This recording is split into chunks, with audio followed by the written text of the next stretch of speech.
The following recording was brought to you by www.churchofchrist.co.zw. Tinofara kuti Baba wedu tenzine rudo rwake rukuru, parugwaro rwake wakanaka, wakandiudza Jesu wandida. Tinofara Jesu wandida, anondida, anondida. Tinofara Jesu wandida,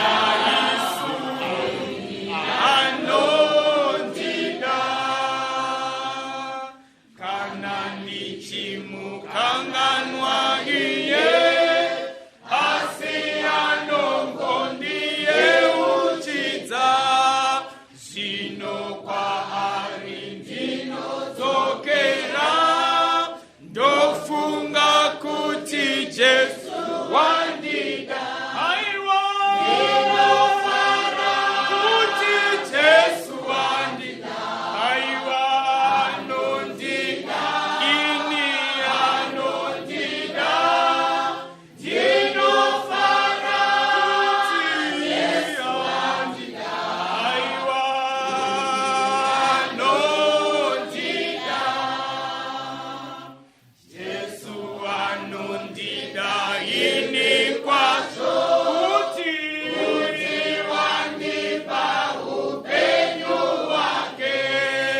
Kutadza kwangu wakakufira. Aiwa, ndofunga kuti Jesu wandida. Nasi ndinofara.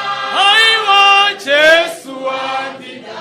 Aiwa, anondida, ini anondida. Ndinofara Jesu wandida, ini anondida. Moyo wangu unomuyamure, ndinotenda Jesu mununuri. Zvino ndinombomubatirira, ngokuti ndanzwa Jesu wandida. Aiwa, ndinofara kuti Jesu wandida.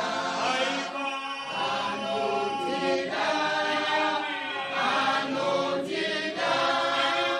Ndinofara kuti Jesu wandida.